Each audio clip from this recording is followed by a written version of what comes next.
As the chair appointed by the Academy Board at the Sibelius Academy, I hereby declare the public examination of Krishna Nagaraja's demonstration of proficiency open. Good afternoon, everybody, and welcome to the public examination of the artistic doctoral degree of Krishna Nagaraja. My name is Saija-Leena Rantanen. I am the head of the Mutri Doctoral School and Research Unit, and I act as the chair of this event. The doctoral candidate, Krishna Nagaraja, has prepared his degree in Mutri Doctoral School, folk music doctoral program, and the title of his doctoral project is Polska Travels, composing at the Crossroads in search for an itinerant musical hall. And the examiners here on stage with me today are members of the Artistic Committee, Doctor of Music Sinikka Kontio, who is also the chair of the Artistic Committee. Then we have composer and Master of Music Olli Virtaperko, Doctor of Music Professor Kristiina Ilmonen, Doctor of Music Jouko Kyhälä, and Doctor of Music Assi Karttunen, who is also one of the thesis examiners, together with docent Doctor of Philosophy Thomas von Wachenfeld. Also, a member of the Artistic Committee, violinist and Master of Music Greta-Maria Kentala could not be present in today's event. And next, the doctoral candidate will give his lectio precursoria.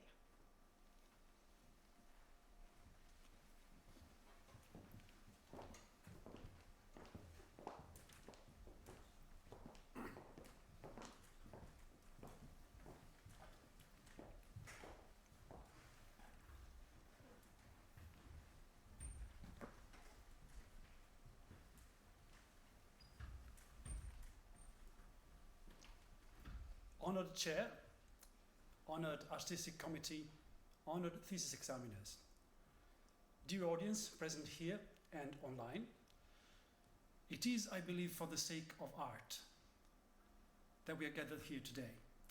And it is for the sake of art that I would like to present my doctoral project largely with the help of musical examples, also indulging perhaps in a little poetry.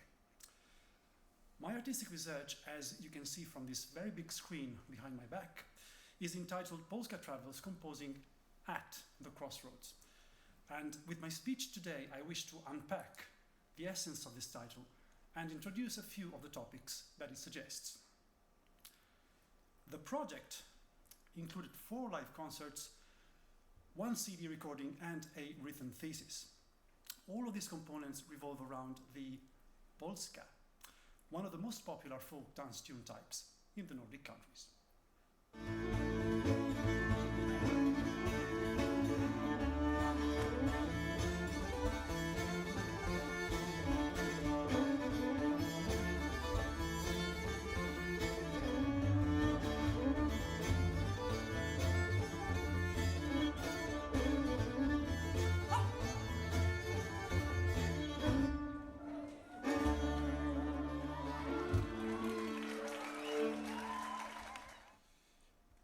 The family of Polska tunes originated at least roughly 400 years ago in Central Europe, probably. It has therefore traveled a very long way through space and time before it evolved in the variety of Nordic local types we enjoy today. This history of border crossing suggested one of the main underlying ideas of my doctoral project, that of boundaries. I would now like to digress for a short while and reflect on what boundaries might mean to us today, how we perceive them. For example, this is how state borders between Saharan countries look like on a map. And this is how they look like in reality, for the most. And this next picture shows the separate components of a phenomenon that we normally perceive as a whole, namely white light. And lastly, moving on to musical boundaries. This might be a normal sight in record shops nowadays, so music that's labeled according to genres and put on specific labels, on specific shelves, but we might ask ourselves, where is this music really processed, recognized, and hopefully enjoyed? Right here, in the mind of the listener. Boundaries, I think, are lines that we construct in order to orientate ourselves in the vast otherness that seemingly surrounds us. But we might find ourselves asking ourselves whether these boundaries are imagined or whether they are real, or more importantly, if we are so distinctly separated from the vast otherness that seemingly surrounds us. In my research, I tried not to ignore those boundaries and, on the contrary, to zoom into them. And the closer I looked, the more I realized that they were not the sharp, definite lines that I initially thought. If magnified through a microscope, they revealed another unexpected nature, that of a field, where different identities could flow into one another. Furthermore, and what is more interesting in my opinion, these borders areas crossed with many other paths and created several intersections. And those in-between spaces where the travels of the Polska met my own personal musical travels came to be the crossroads, where I could dwell for some time, make myself at home, and hopefully express what I saw artistically. The theme of traveling, as you might have guessed by now, is another crucial component of my project. Traveling helps us find our way in the intricate multiplicity of cultural paths that is offered to us basically on a daily basis. A similar itinerant approach was applied to my research, where quite a few elements were removed, added, and changed along the journey. I will now share with you a video with excerpts from my first and from my last doctoral concerts, just to show you how my arrangements and compositions changed throughout the 5 years that separate the two events. Looking back, now that all is hopefully done, I find myself saying with the poet Antonio Machado, "Traveler, your footprints are the only road, nothing else. Traveler, there is no road. You make your own path as you walk. As you walk, you make your own road, and when you look back, you see the path you will never travel again. Traveler, there is no road, only a ship's wake on the sea."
This video depicts the arch in which my exploration of the Polska in particular and of folk music in general took place. From my standpoint as a Baroque viola player and as an arranger, I set sail to discover the early Baroque Polish-German origins of the Polska and its diffusion into Sweden, Finland and Norway.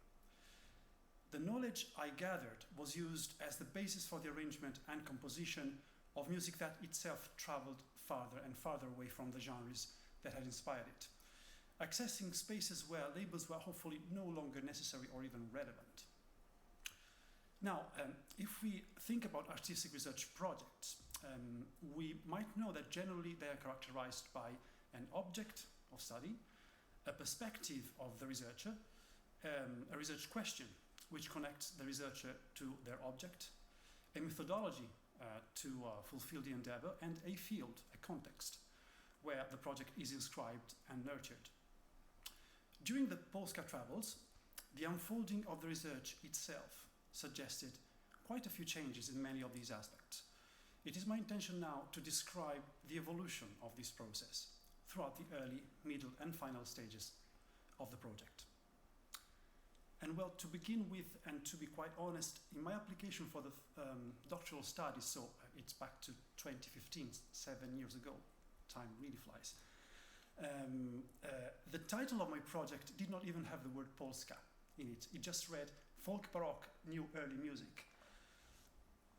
And in fact, back then my aim was the investigation of possible bridges between the performance practices of folk music and Baroque music.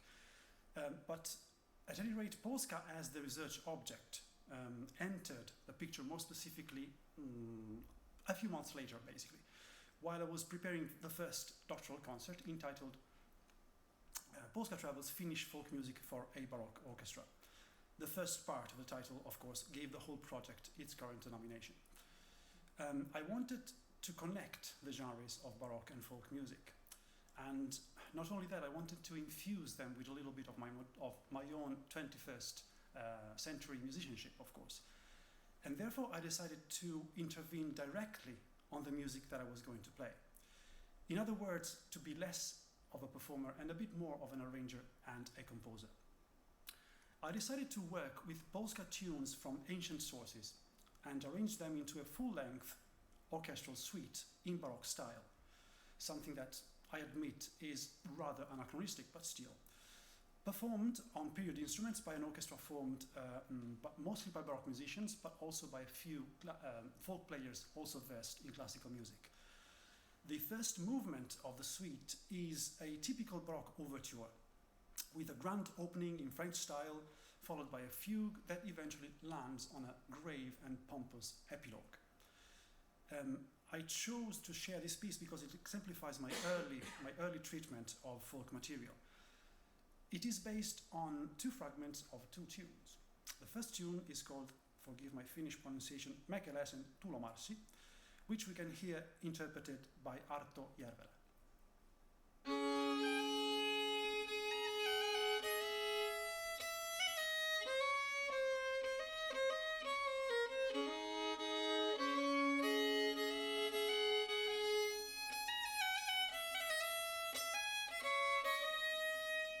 The second one is called Kahman Antin Polska, interpreted here by Petri Prauda.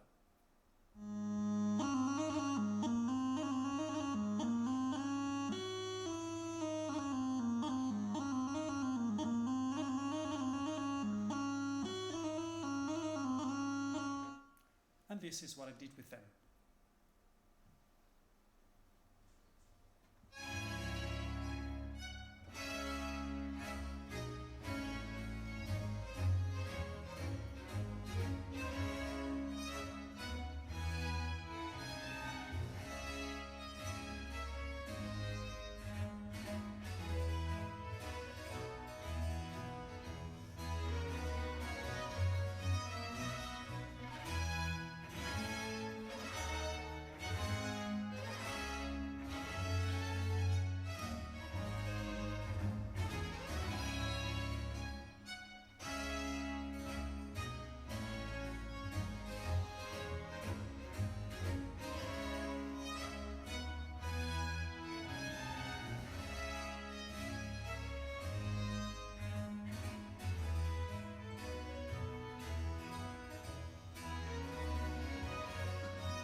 Besides, or despite, the folk baroque experiments, already in the first concert, the temptation to walk beyond the framework of early music was too strong to be resisted. I wanted to venture into free composition, and as a homage to the eastern side of Finnish folk music, namely the one that's connected to the runolaulu tradition, I wrote a concerto for the iconic Finnish jouhikko and baroque orchestra, where the folk tradition is present as a source of inspiration below the surface, but the material is entirely my own. I should probably elucidate the reasons for the title, The 2.5 Seasons. Well, the title alluded at the fact that to my Southern European eyes, Finnish seasons don't really add up to 4, to be honest.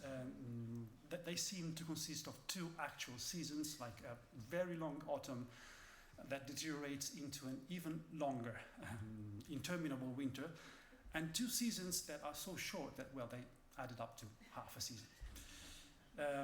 So an incredibly short spring bursting into a fantastic but painfully short summer.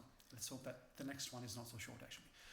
So the next video displays glimpses of the winter and then the passage into the spring and the very conclusion of the summer.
The art of arrangement involved a good deal of recontextualization of a tune for me.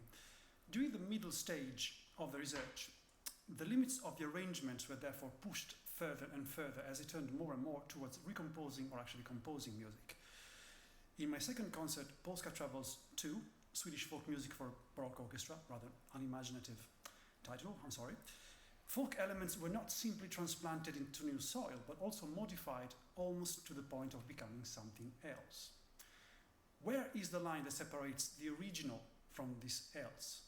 How far can we stretch the boundaries of a musical item before it loses its identity? Such were the questions that I had in mind when I approached the peculiar rhythms of the polskas from Western Sweden. The basis for a concerto that I wrote for Mats Edén and his 5-string viola d'amore. Gränser, borders in English, takes traditional folk material and reshapes it from the core, especially in the final movement, Över gränsen. The piece explores different types of boundaries, such as between Polska types, between nations, and between arrangement and composition. This next short excerpt is a sample of the whole piece, taken from the first performance in 2018.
As my research drew to a close, the reflection on the idea of boundaries and the artistic practice inspired by them revealed to me that the true target of my attention lay precisely on those intersections where several paths crossed and originated a space that was part of the individual lines, of course, but took its new identity from their dynamic synthesis. It was the footprints on the path behind my shoulders, just to quote the poet once again, that had led me to that realization. Indeed, most often our steps reveal to us sceneries we did not even realize we were painting. It was only through the folk baroque experiments that I realized that my research had to travel further. Only by exploring the practice of arrangement did I become aware of the strong urge to use composition as the main tool to construct my own musical homes, while dwelling in the interstitial spaces between different genres and disciplines. So in short, the method had turned from performance practice and arrangement to composition. The context, the research field from folk baroque to contemporary music. And my perspective as a researcher had shifted from performer arranger to composer, and the object of the research from the Polska alone to the crossroads between Polska and other elements. The same crossroads that now appears in the title of the project. Polska Travels, composing at the crossroads, is now fully embraced as a further reaching project where composition is used to hybridize genres and influences, not only in a way I compose while I am at the crossroads, but I also compose the crossroads itself. So, after many redefinitions, the research question was finally formulated as such. Composing at the crossroads. How to use composition as a tool to construct an interstitial musical home between different genres and influences. The doctoral piece that, in my opinion, answers this question best is Stringar for string quartet, premiered at my last concert in May 2021 by the string quartet Metaphor. It was also recorded in a recently released album that represents my fifth and final artistic outcome. The CD also includes a piece I wrote and performed actually on that very instrument that is sitting on the chair at the moment, so the Hardanger fiddle. And by the way, the CD is available for purchase today. If anybody's interested, outside this hall there's a table with the thesis book and the CD, in case you're interested. So the Stringar Quartet is based on Norwegian folk repertoire, mixed with elements as far as art music, South Indian rhythms, and why not, even progressive metal. Since most of my examples today are last movements from my compositions, the next video is going to be no exception, and will display the final part of the quartet, entitled Valdres Springar, or Springar from the region of Valdres. The Springar, by the way, is the Norwegian cousin of the Polska. And some Springars from the region of Valdres are indeed very special tunes. They are said to possess magical, almost trance-like properties and powers. They are called dawn tunes, grå lysingene, for their connection to the hours between night and day. These tunes are featured in a written account by folk tune collector Einar Övergård from the early 1900s, where he describes a folk dance party at a farmhouse taking place throughout the whole night. The formal architecture of my piece is entirely based on this tale. It's a bit long, maybe, but still I think it's incredibly evocative, so I would like to read it with you before we listen to the piece. So you've got to picture the scene. We are on a mountain slope, it's very late at night, there's a farmhouse, there's a dancing happening. The guests have been dancing a lot, they have been eating a lot, and let's face it, they have been drinking quite a lot. So many of them are actually sleeping. But then, as the first light from the east announces the new day, the sound of the fiddler tuning his strings spreads through the hall. He strikes a fairy-like chord, and the tired guests shake off their sleepiness with a start. They recognize those tones. The dawn tune is coming. The fiddler begins to play.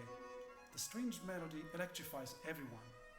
Nobody can sit still, not the old, not the young. Everyone must now come forward and join. Never has the dance had such life as now. The playing grows more and more intense. Suddenly a loud cry of joy bursts forth from the Valdesian fiddler. He stamps his foot strongly on the floor. Dust clouds float towards the ceiling through their veil and the tobacco smoke in the half-dimmed light of a lamp. One can see the spirited silhouettes moving in a swirling dance.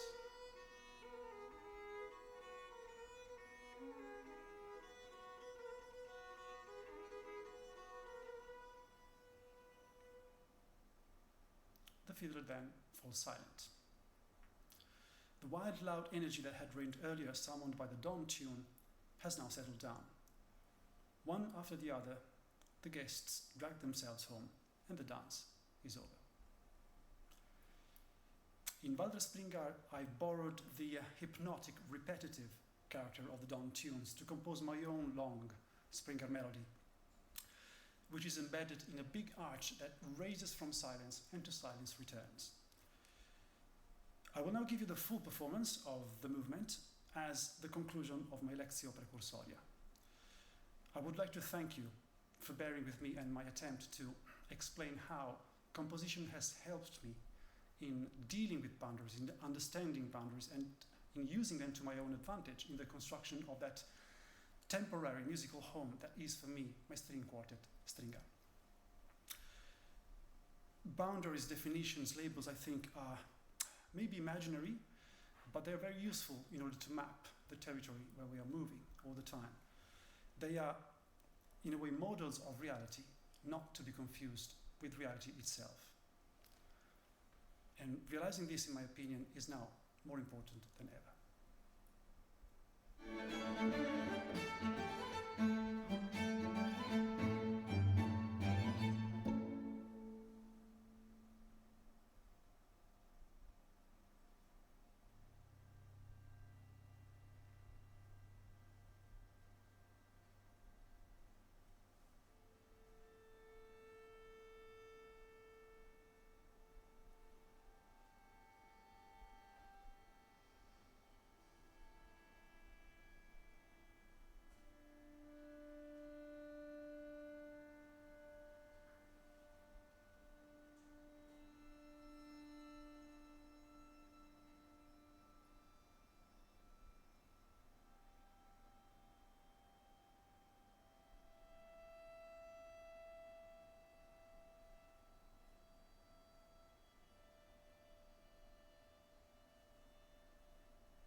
honored committee, dear audience, thank you very much for your attention, and I think we may now proceed to the discussion of the thesis. Thank you very much.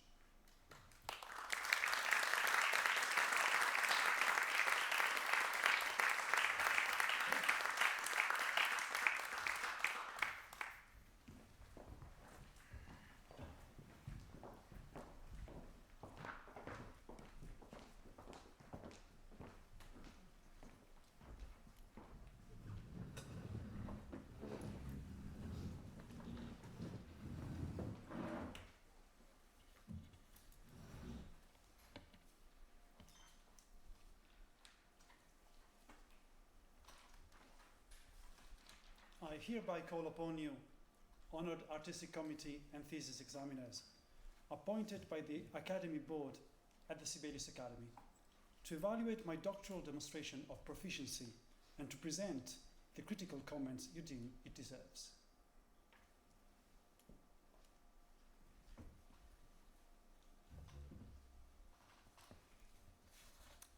Honorable Chair, dear doctoral candidate, examination statement of Krishna Nagaraja, artistic demonstration as part of his demonstration of proficiency in the Doctor of Music degree at the Arts Study Program. Polska Travels, composing at the Crossroads, in search for an itinerant musical home. Sibelius Academy, Helsinki, 20th June 2022. I want to congratulate Krishna Nagaraja for completing his journey towards the artistic demonstration of proficiency for Doctor of Music degree.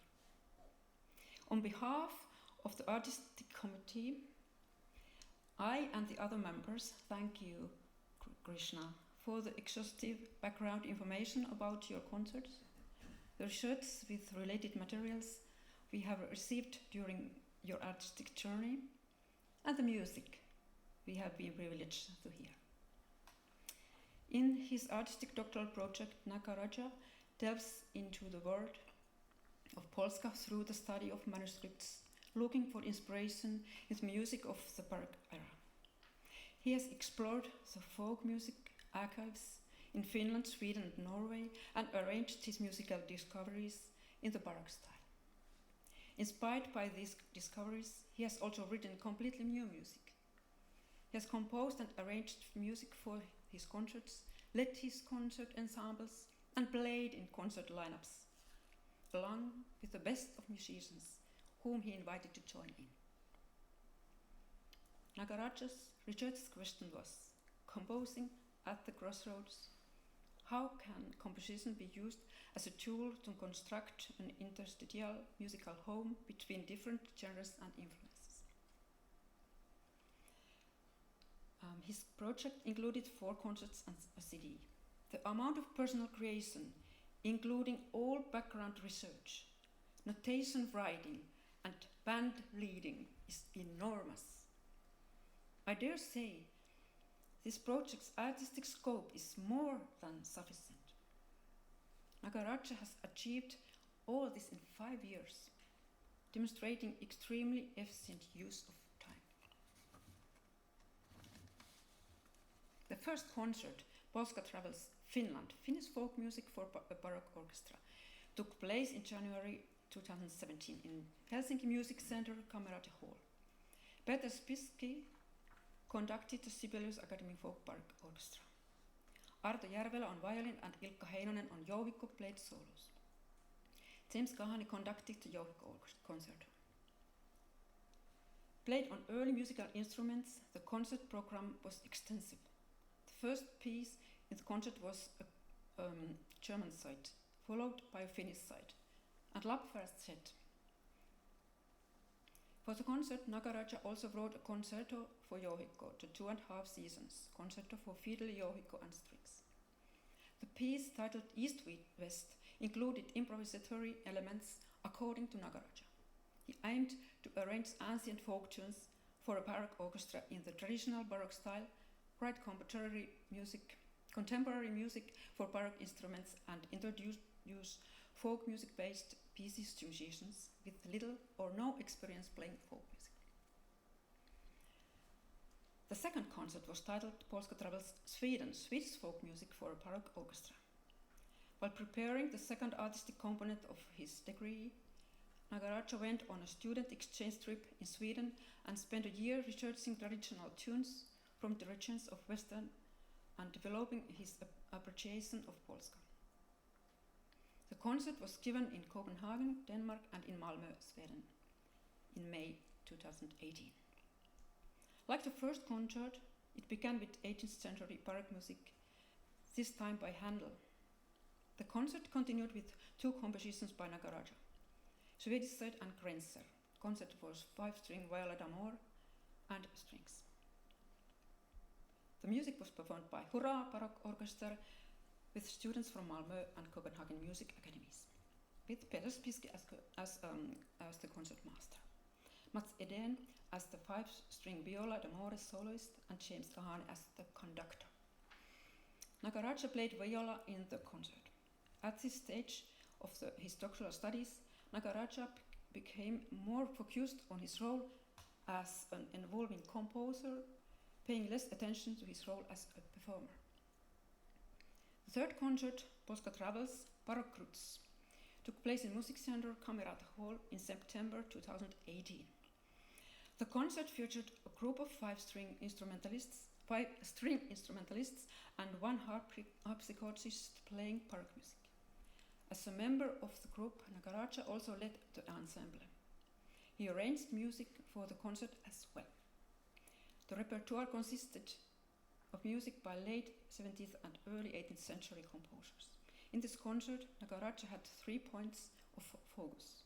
First, he explored on a musicological level the confluence of composed music and folk music in the Baroque era.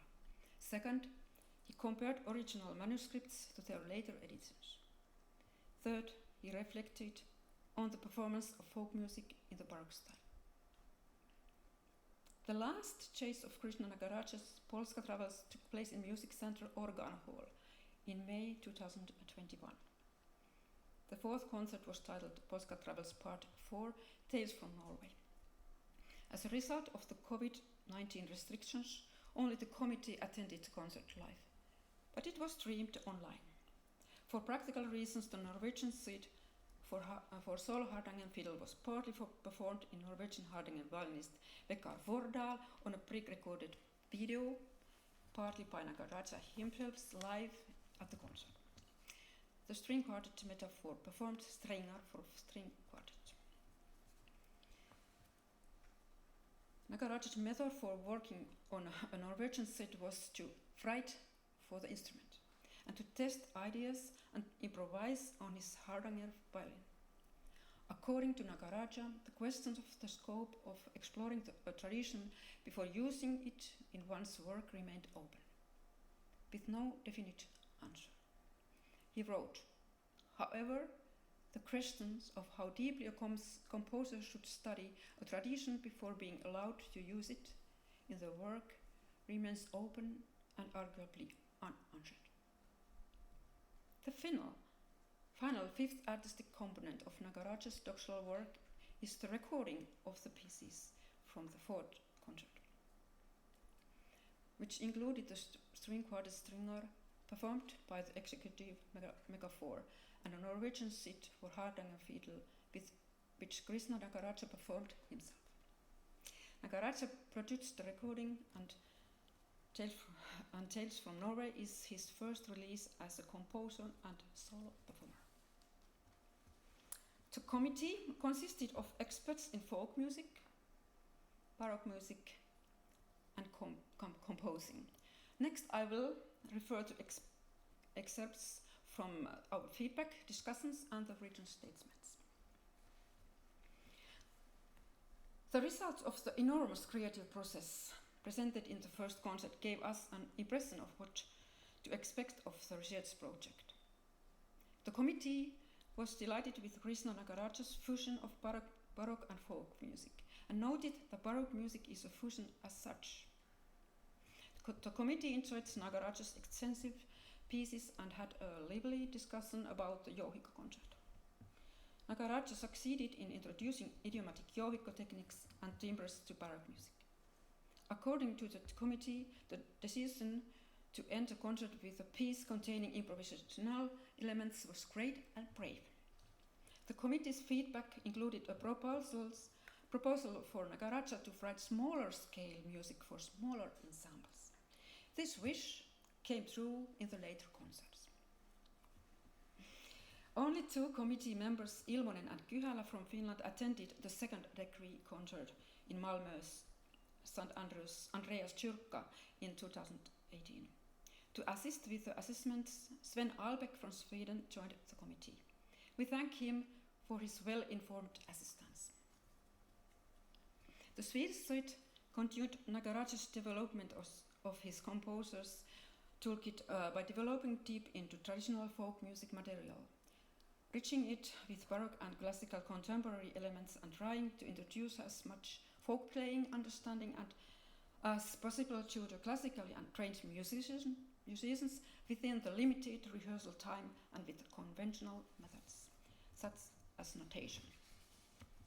The musical material of the set was well orchestrated and diligently interpreted by the 13-member orchestra of early music students from Malmö and Copenhagen, providing them in Krishna's own words with an opportunity to get acquainted with folk music presented in a language they are already comfortable with.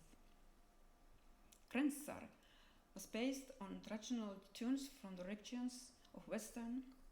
Nagaraja worked towards providing a notation that could help the classical trained orchestra players understand the feeling of these rhythms through articulation marks, slurs and bowings.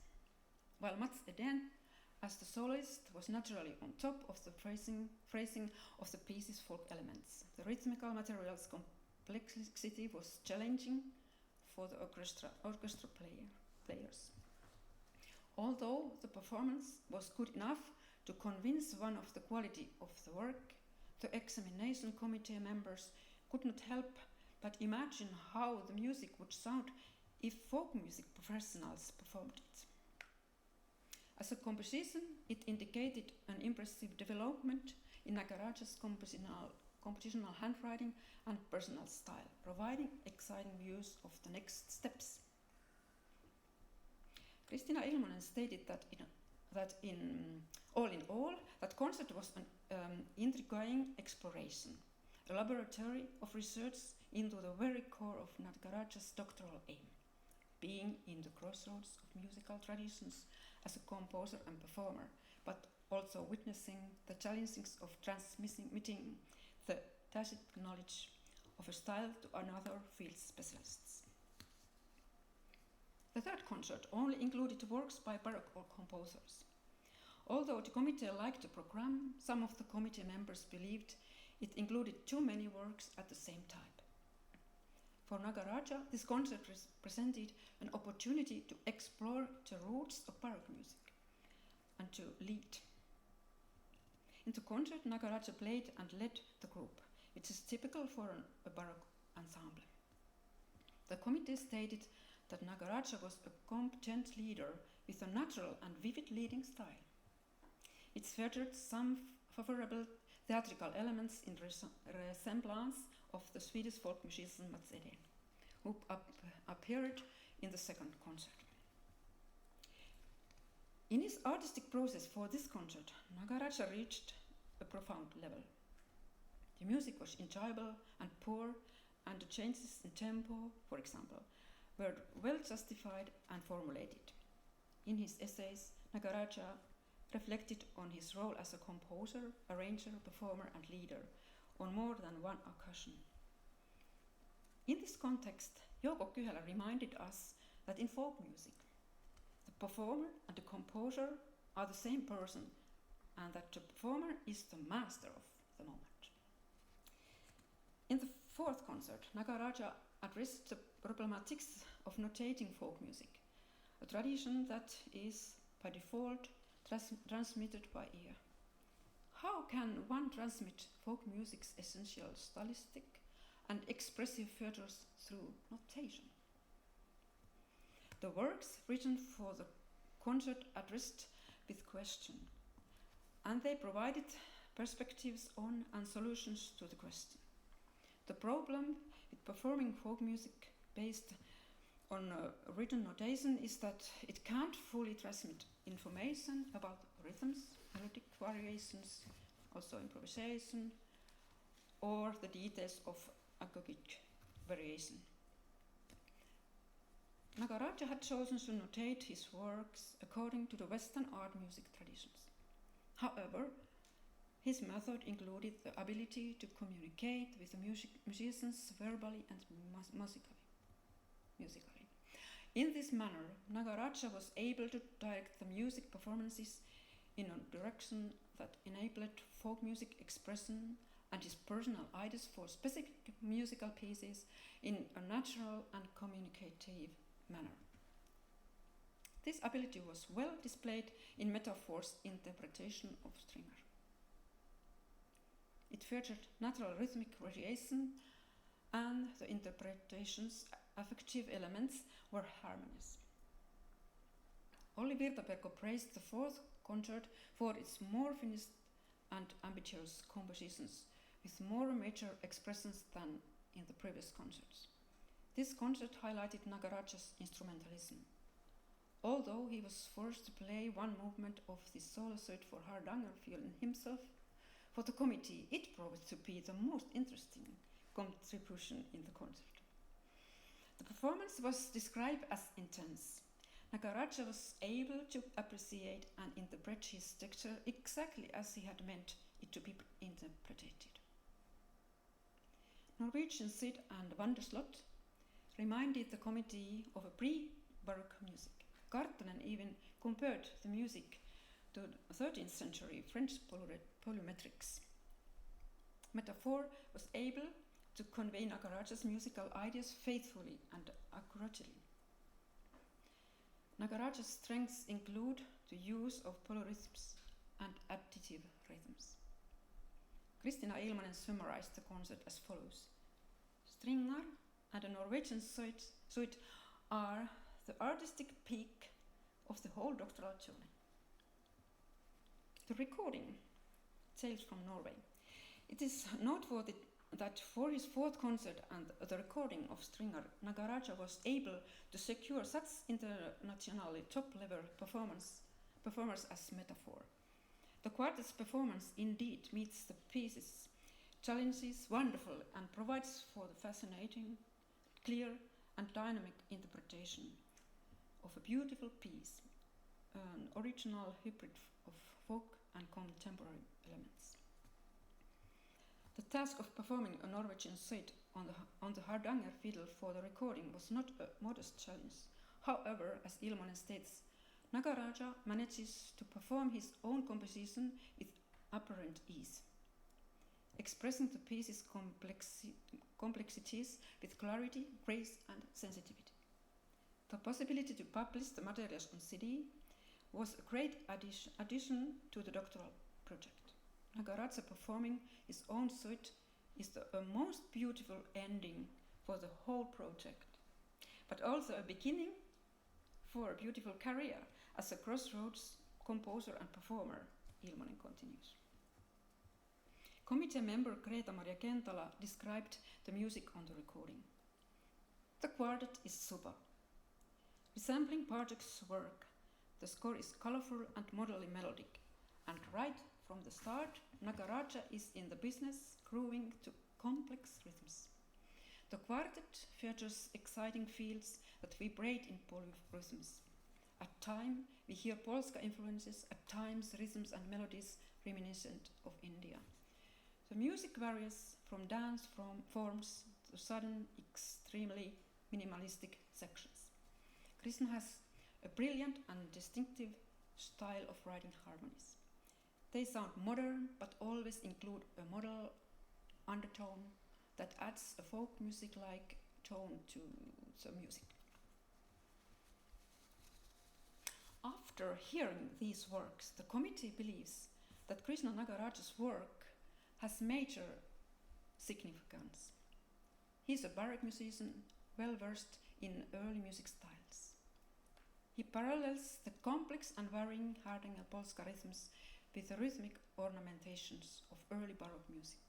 His background in early dance repertoires is a solid foundation for exploring the traditional folk fiddle groove. He has a sensitive musical ear based on the descriptive aesthetics of early music and definitely a greater ability to distinguish between various styles than the average musician. In folk music, the core know-how is usually transmitted by ear. However, this transmittal is not natural or even possible for all musicians. For all musicians, Krishna's project provides a profound understanding of the essential nature and phenomena of folk music. Moreover, his compositions are original. The committee believes that the most difficult elements for most composers, control and development of the material transitions and achieving balance between the music's temporal elements, are also targets for development for Nagaraja. The committee was delighted to notice that the technical and artistic levels in Nagaraja's compositions has substantially improved in a short period of time. Olli Virtaperko believes Nagaraja has all that is needed for working as a composer and encourages him to continue his composition studies. What then has Krishna Nagaraja achieved on his musical journey? He has the ability to create and innovate music. He knows how to communicate his musical ideas through rich Western notation and through musical interaction. Nagaraja is a brilliant musician and a musical leader. He has excellent working methods and organizational skills. As a student, he has been quick and responsible. As a musician, he has a long international track record. Krishna is Italy's and India's gift to music, and in this project, particularly to Polska.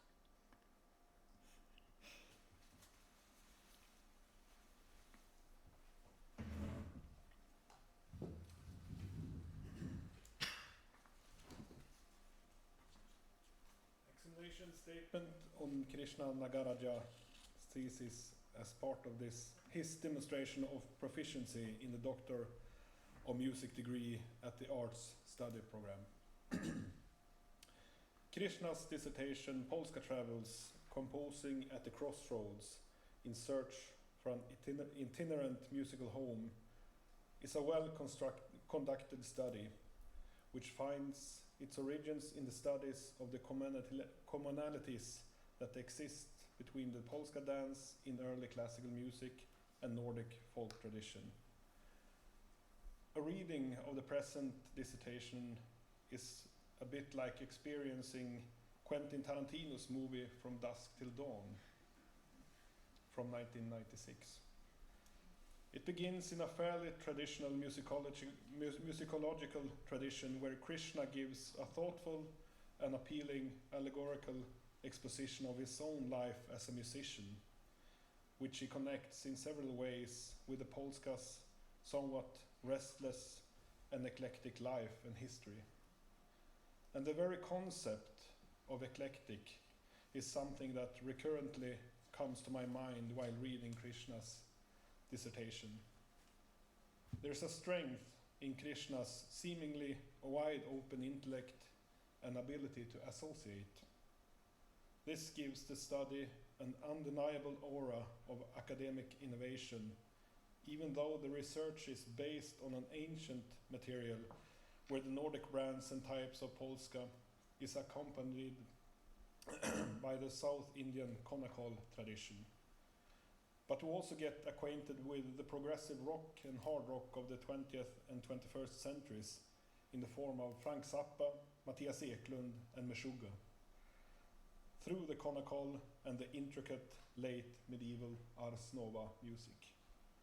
All this is merged in the composition Stringar, which is the dissertation's main research object.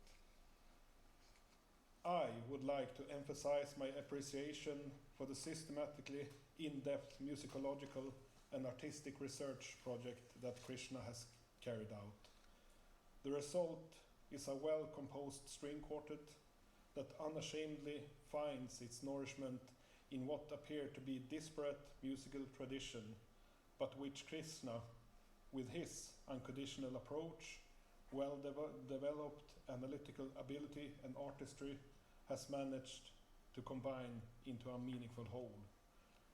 My overall impression after reading Krishna's dissertation is that he points out that art and science do not in any way have to live as separate entities when the artistic process, in this case stringar, also works as a method or a prism for deepening and the understanding of the parts and components that underlies it. In other words, like the Renaissance artist's discovery of the camera obscura or the central perspective, Krishna has used art to develop understanding and knowledge also in other scientific disciplines. I would therefore recommend Krishna Nagaraja's thesis Polska Travels, Composing at the Crossroads, in search for an itinerant musical home to be accepted as a written part of the demonstration of doctoral proficiency. Thank you.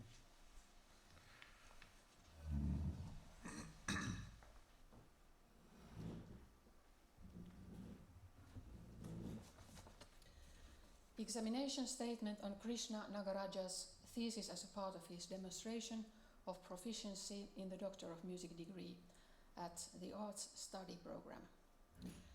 Nagaraja's artistic doctoral thesis is a result of demanding artistic research process combining rigorous artistic practices of composing, artistic direction and musicianship with research skills. Typically for artistic research, Nagaraja's thesis encompasses a multitude of artistic material, history, theoretical frames of reference and outcomes. Nagaraja finds a thought-through balance between a theory and practice, and he is able to come up with important and up-to-date results as a composer, artistic researcher, and as a performing artist developing his own field of expertise. The results are his intelligent ways of defining the hybridity of his own musical language, connecting and embedding several other musical languages. He analyzes maturely questions on historical authenticity, origin, tradition, nationality, multinationality, intergenre, and interdisciplinarity. However, what makes his doctoral study so special is the fact that he explores these questions also within his compositions and in the performed music. Furthermore, he introduces a new idea, a musical home, which is temporary and itinerant. The fluidity of these ideas is far from being musically homeless or disoriented. Instead, he explores and defines the new reality of the 24th century musician and composer traveling around the world and experiencing and embodying several musical cultures. The chosen words, temporary and itinerant, are describing something in fluctuation, something happening dynamically as a movement, something which is not experienced as static, but rather as morphing, changing smoothly from one form to another in small gradual steps. These words are taken to the title of the thesis with a reason. The research question and the challenge for the composer have been articulated in the introduction. How to compose a musical home at the crossroads of different elements and influences. The hybridity of the musical language connects different musical idioms like elements of the Norwegian hardanger fiddle repertory, progressive metal music, Indian rhythms, and Western art music. Afterwards, Nagaraja deals with the origin of the Polska tradition and finds his way in terms of the ideas of historically informed performance and ethnomusicology. He dissects the large range of different Polska genres, origins, dialects, and variations from the 17th century up to the 19th century, which is valuable already as such. Then he explores the complexities of the meter, time signatures, patterns, questions of undivided beat, hypermeasure, polyrhythm, polymeter, all of this necessary and relevant for the substance of his study. He goes on to explain why the rhythmical deviations from something which is experienced as normal can be artistically inspiring, and compares these phenomena with the ones in the field of visual arts, playing with unrealistic proportions or perspective. The analysis Nagaraja gives on the tactus questions of the barrel alignment, time signature, uneven meters, and rhythmical patterns of early Italian Renaissance and Baroque compositions, such as in the works composed by Loisy-Compère, Rossino Mantovano, and Giovanni Battista Fontana, are especially enjoyable.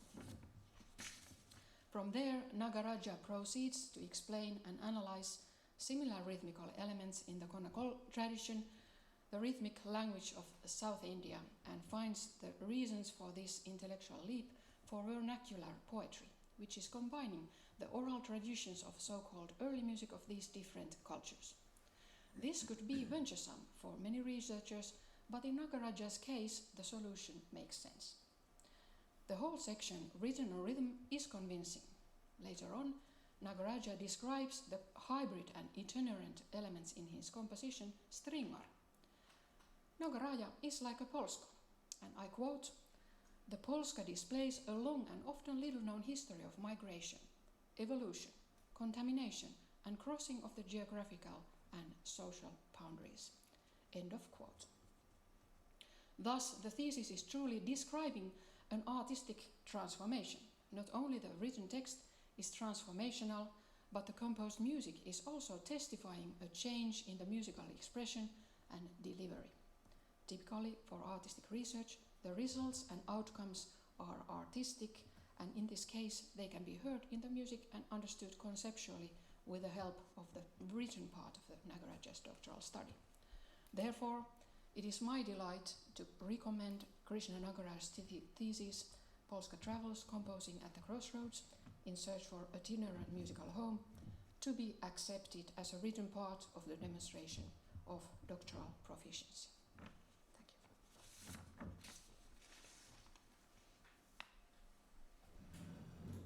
Esteemed Chair. Hello. Esteemed Chair and members of the Artistic Committee, esteemed thesis examiners, I thank you for your statements and comments on my doctoral artistic and written work. Your valuable insight enlightens my own view of my research project and prepares the ground for the discussion that is now going to follow. Thank you very much.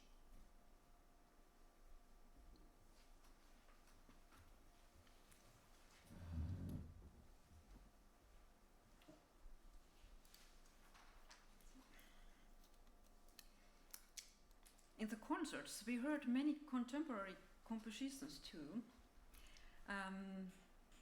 After all of this, as a composer, do you feel now free from the folk and baroque music traditions? Yes or no, but how and why you feel so free or not? What will be your musical home? Being free from something or being free to do something, are they the same thing? This recalls a reflection that I recently made while reading Zygmunt Bauman's Liquid Modernity, which was an eye-opening moment in my life. So actually I have to thank Thomas von Wachenfeld, Docent von Wachenfeld, sorry, for recommending the book to me, because that was a compendium of all the concepts that I later understood I had been throwing into my own research. When Bauman talks about being free in liquid modernity, we might actually discuss this concept later, but in a nutshell, one thing is being free to do something. So we are, in our modern days, we are enjoying a very high degree of freedom to study, freedom to travel, and so on. But what are we free from? So I'm going to answer your question, I swear, but I just want to take long circles before I do it. The increased amount of freedom also brought an increased amount of individuality, I think, in our modern times, which means that we might also be freer from our neighbors, from our other fellow human beings. This is interesting because we're living in times when we're seemingly all connected, but are we really? So before I digress too much, I was actually riding my bus on this very morning to come here, and everybody, of course, we were all strangers on the bus, right? But everybody was either chatting with somebody on their phones or listening to music. They were isolated. I wasn't, because I don't have an internet connection outside my house. So I was watching the scene and realizing that being connected on that level doesn't necessarily mean that I'm connected with strangers when I meet them. So going back to your question, what am I free from and what am I free to do? So I guess the last part of the question regards what am I free to do now, what I want, what my next temporary musical homes will be like. In the first place, I have a couple of commissions that I should probably think about from tomorrow onwards. But in terms of style, of finding my own identity, I just carry on the line that was suggested by Maestro Virta Perco during the feedback from the first concert. I should write as much as possible my own material. It's like the Antonio Machado poem suggested, we make our own way as we walk. So as much as I walk as a composer, no matter if I'm still reticent in using this term referred to me, but I am embracing this right now. So I am going to write more, to conceive more music, and to bring it back to the performance level, which has largely been neglected in the last, at least in the last couple of years, also for pandemic reasons. So this is just to answer your question from the freedom to do something sort of perspective. What am I free from? So what is my relationship with folk and Baroque music, for example, going to be? I think I want to recuperate once again the performative side of this relationship. On a compositional level, I think I've reached a space where I know that I like musical genres, but that's not where I dwell. The whole concept between that title is to make the in-between space the actual ground for composition.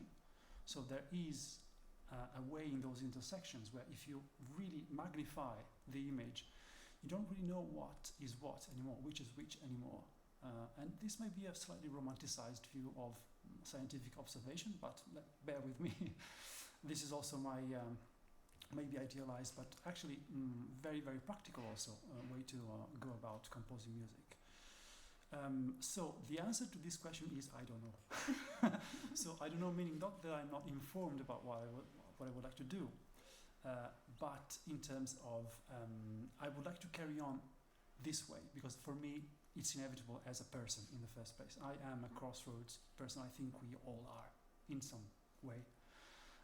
We are crossroads of our own history or histories, our past, our present, the people that we meet, the cultures that we are exposed to, the music that we hear, and as composers, maybe Maestro Virta Perco can actually interact with me on that. We are constantly navigating this field of possibilities, especially now in the internet era.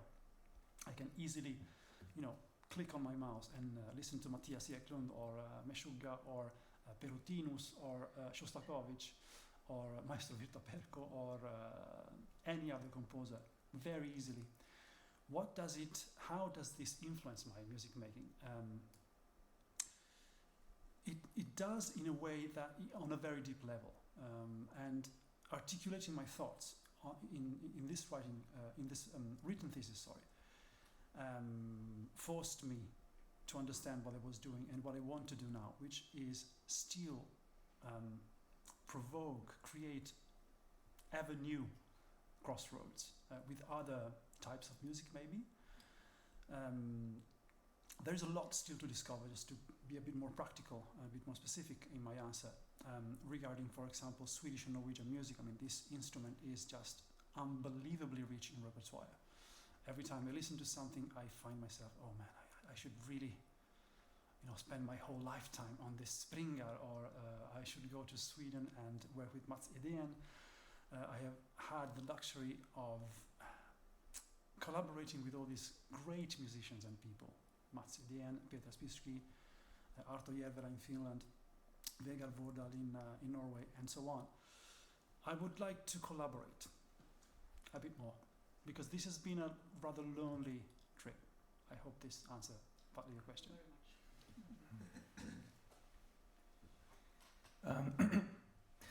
I have some observations of string quartet and possibly a question also. But as a composer, I'm interested in how the larger forms, how the continuum of music, how it functions, and how well it goes on, and the drama aspect of music. And your harmonic language is very plain. It's not the major issue in your in Stringar or Norwegian suits. And so you have chosen a kind of model approach which is I understand it very clearly because your emphasis is on rhythm and meter, and the way you create dissonances and conflicts and tensions in music. In Stringar, it seems to be purely on rhythmical and metrical ground. So you put motives together and make rhythmical dissonance and metric dissonance with these choices, and that's basically your main method of drama, of creating drama in music, and so it works well to a certain extent. You are able to. You certainly are a man of development and transition. You like to develop your material. You like to sort of go deeper to your material, and I do appreciate that. But at the same time, when the harmonic elements are very, like, should I say, tame or very easily singing, they are like soft cloud which embraces you. I find that the rhythmical treatment might not provide enough drama, and that's one thing I'm slightly puzzled. And the other issue is that when you declared yourself your intention to write a major work in the field of classical music, the string quartet plus 20-minute piece, which means that the individual movements are long, and so the way you create a long line, like a continuum of one single work, when you are relying on rhythmical development and the rhythmical kind of dissonance treatment, it brings you to a certain point, but as you are not dealing with harmony, like functional harmony, there are hints of you do chord progressions, and harmony is certainly an element there, but you don't use it like deliberately, and you don't aim to use it as a major tool for creating the drama in your music. So to my ears and eyes, occasionally it gives the impression that when you have developed one theme or musical idea to the extent that you can bring it, so then you are kind of you don't have enough compositional tools to create a smooth transition to the different thing, and I sense the desire of doing so, that you really want it to have a kind of organic identity, but I think the lack of compositional tools, and I'm not referring to the skill level, but exactly the tools that you have in the world you have chosen might not be sufficient, and it puzzled me a lot why I did like so much about the Norwegian suite, and why I didn't like so much about Stringer, and it was only after reading your profound thesis that I realized that the role of rhythm, you say very little about harmony at all, and I do understand it, because in order for rhythmical complexities to flourish and to be distinguished and greatly observed, you need other space. There shouldn't be too much information, and I appreciate very much that idea. But still I feel that your choice of choosing a very soft harmony, like bourgeois dream, in very violent and energetic and lively rhythmical ideas, it's a kind of contradictionary starting point, which creates kind of, well, questions about the identity of the work. So I would like to ask, firstly, do you recognize these issues? And secondly, how do you feel that the choice of your harmonic language, or were you satisfied with the result in the case of Stringer, especially the movements 1 and 3? The answer to the first question is yes, and the second answer is not really, not yet. So I totally recognize those issues, and you framed it perfectly. I don't have enough compositional tools to go that direction. For example, I see that my teacher Eero Hämeenniemi is here in the hall today, and I think we've discussed the possibility to go in other directions, apart from the rhythmical issues, but in terms of my musical thought, the way I develop things, the way I transition things, and the way I construct the form. I build the overall form of a piece, not only of a piece, but as you very well mentioned, the entire quartet, for example, the entire suite or whatever it is. So in order to construct something, a musical home, but with a plan, with a credible sort of form that gives it stability, even if it's temporary. So absolutely. Speaking about harmony, yes, I am still searching for my own language. This is probably in my top 3 things to develop and study.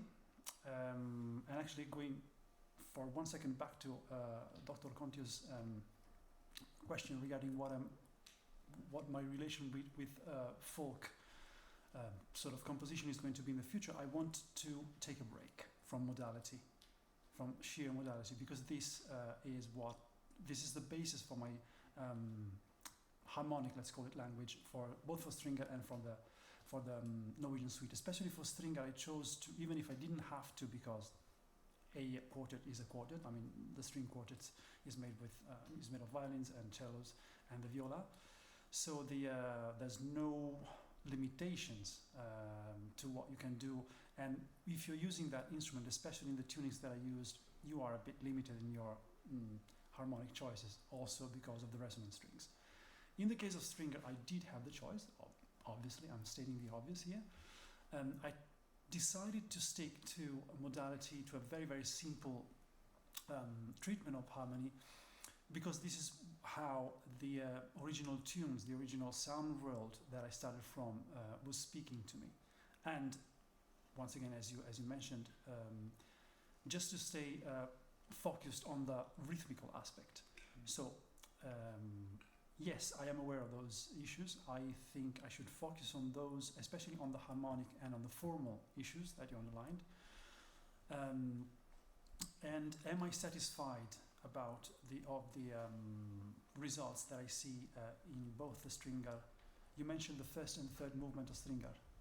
Yes, because in the second movement you're flirting with expressional tools of contemporary art music. That's a different issue. Yeah. We might talk about that in a dinner.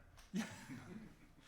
No, I agree. Yeah. I mean, even talking about, we talked about this during the feedbacks and also outside the feedbacks, the circular form, it's a very comfortable and nice way to end a piece, and I completely, honestly, openly admit it. I espoused this method because it simply worked, and it worked well in that case. In other pieces, actually in the first movement of the quartet, it's not really circular, is it? Or in the second movement, it's not in some ways it is circular, in some other ways it's just like this continuous progression that actually ends banging the forehead on the wall. But yes, formally speaking, I need to find a way where at least these three aspects, so the construction of the piece, the harmonic language, and the rhythmical aspect, well, let's add the melody on top of it, or any aspect communicates to each other. Writing folk-inspired music, for the time being, due to my own compositional lack of tools, limited me a bit. So I listened to a lot of folk-inspired art music compositions, even from Nordic composers, contemporary or modern, and I was really, really admiring the level of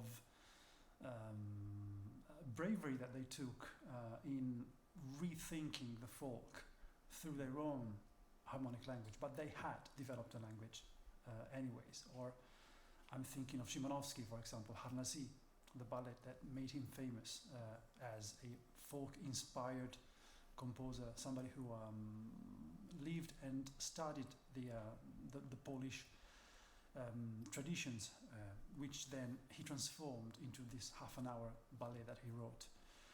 And that for me was really, really a revelatory moment, because the harmonies and the formal aspect is so tight, is so coherent.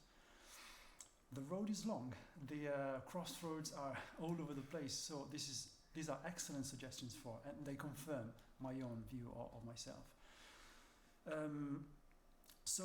Long story short, regarding Stringer, I am satisfied, but I think I would like to go much further than that. I would like to explore more how much I can maybe even push the boundaries of the harmonic language of a musical tradition and see what happens. I was really tame, you are absolutely right. I was consciously so, because I wanted to really learn how to speak polymetrically. And this aspect, I think, in my humble opinion, is definitely something that I can take for granted in the piece, in Stringer, and also in the Norwegian suite. That is a bit more of a question of originality, because in the Norwegian suite, especially in the second and fourth movement, I use a lot of formulaic motifs that call for special rhythms, that call for special harmonies, and they need to stay there if I want to use them in their originality. So that's my comment. Thank you.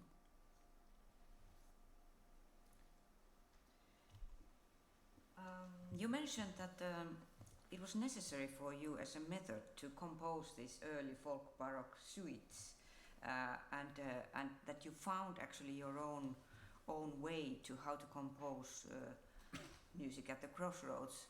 I was wondering what kind of effect your written work as a method had on your composing. You devoted quite a large portion of the thesis actually to analyze the metrical features and to analyze what kind of building blocks are there in the traditions you are using and so on. So how did this affect your composing, or have you seen yet the effect? I think it affected the composition very deeply.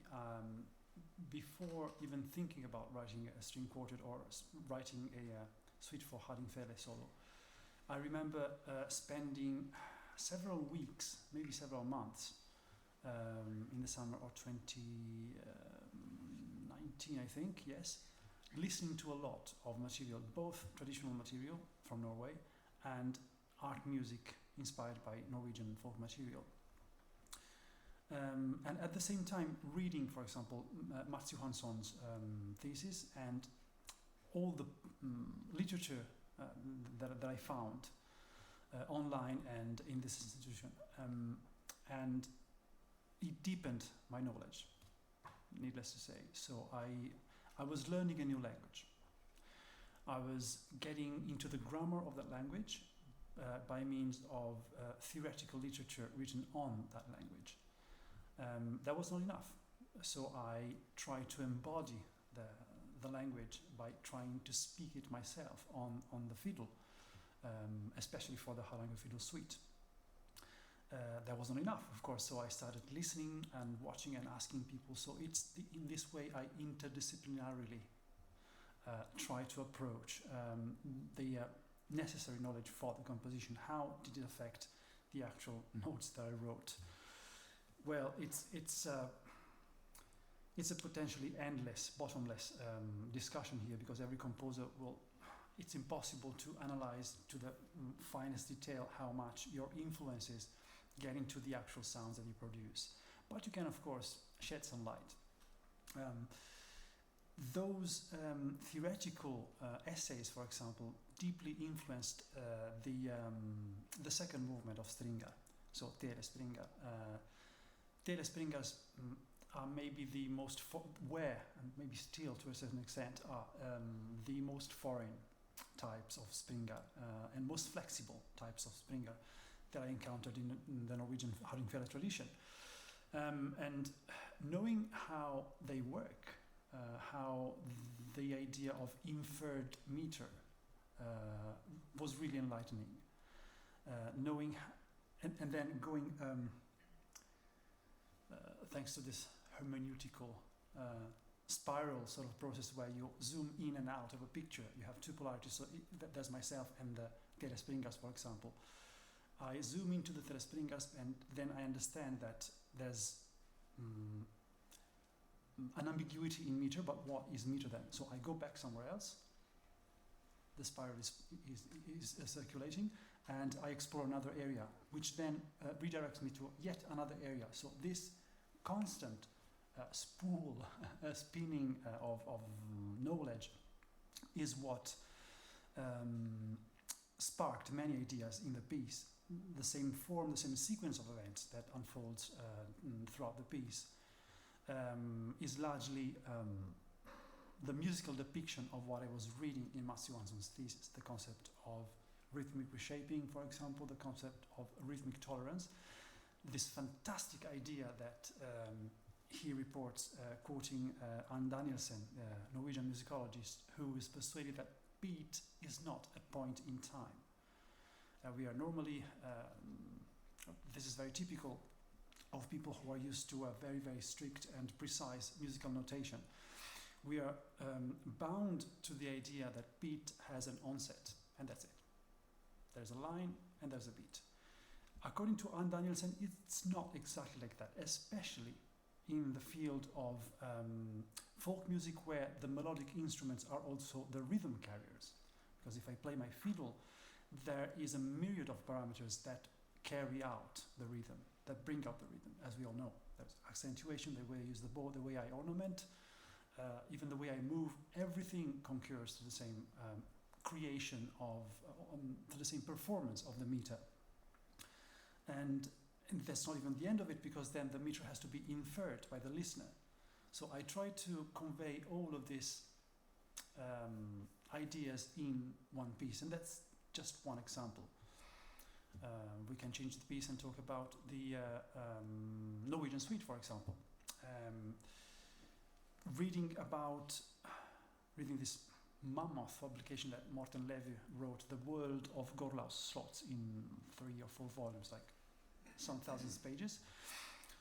And Gorlaus Slots are the basic material for nearly the whole of the Norwegian suite. Reading almost all of the books by Levy, and also inquiring in many other directions, told me that there are constituent principles in the construction of these tunes. So once again, I was learning a new language. I was learning Setesdalska, the language that they speak, the Viking language that they speak in Setesdal in Norway.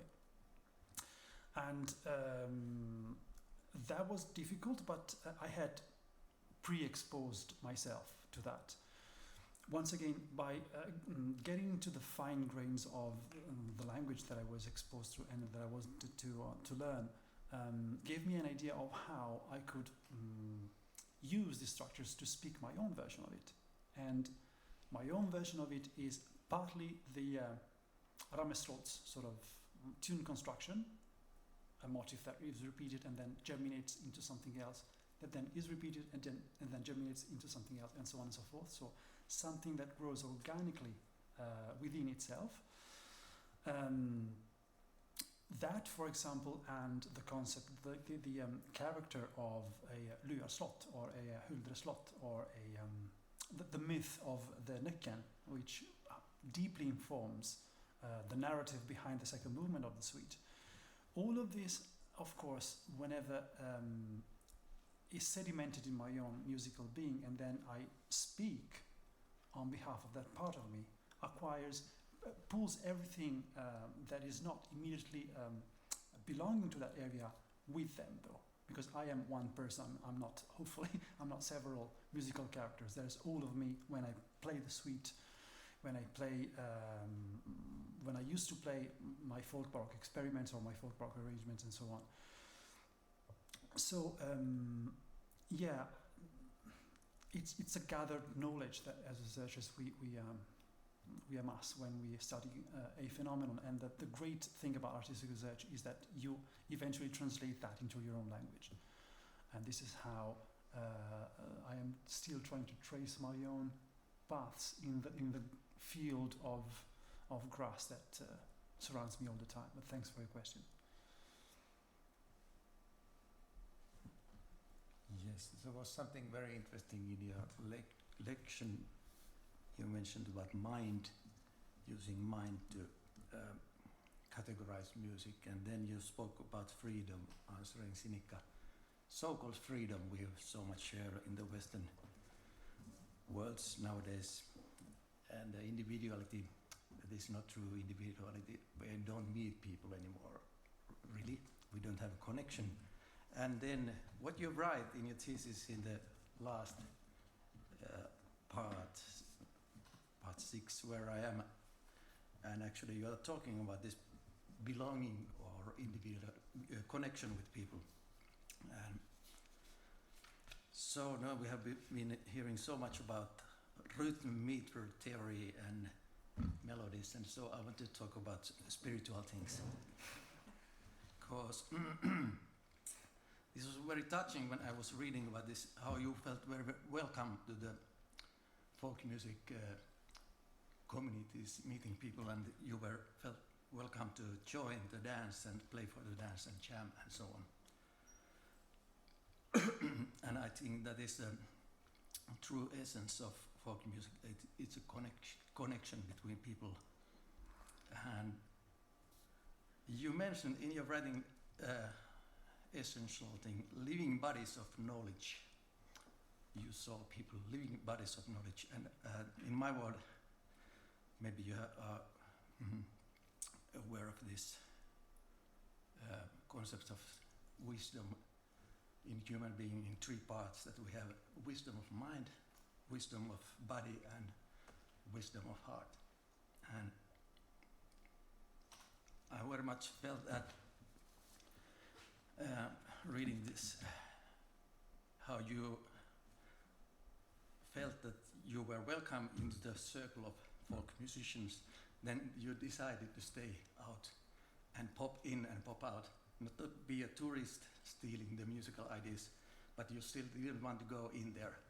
And I think there is, and you said that you were afraid of losing your identity somehow if you jump into this fully.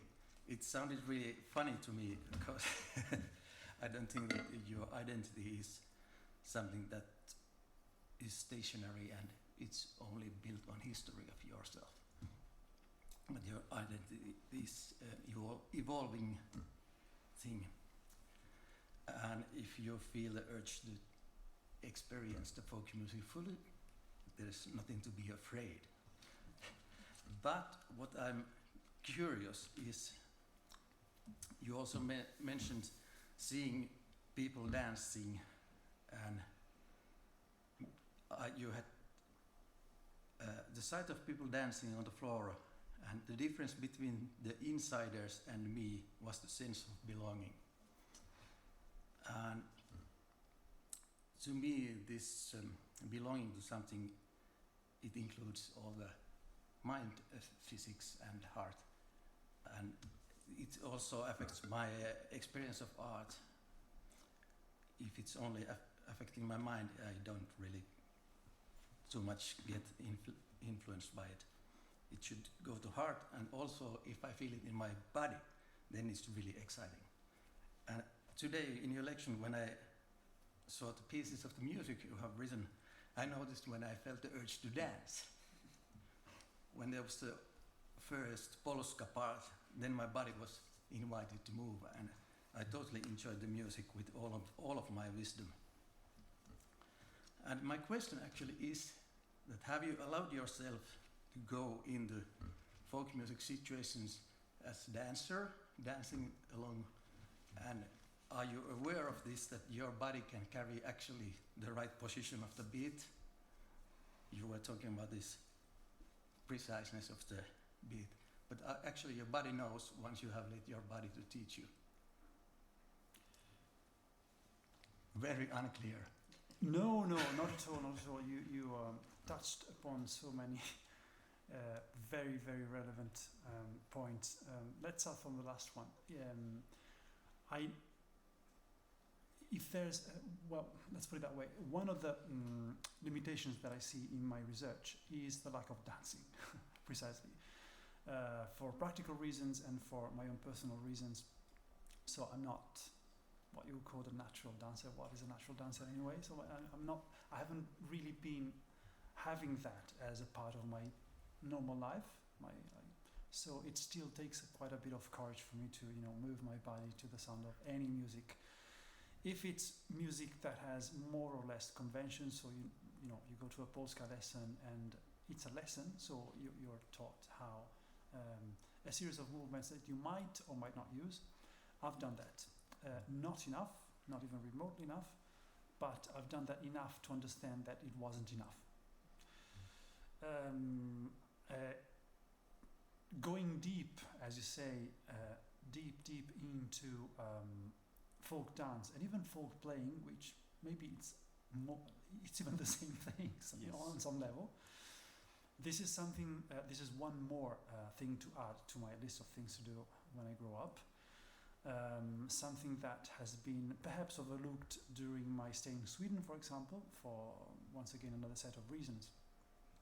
But it is true that the bodily knowledge, the body wisdom, I like your tripartite view of human wisdom.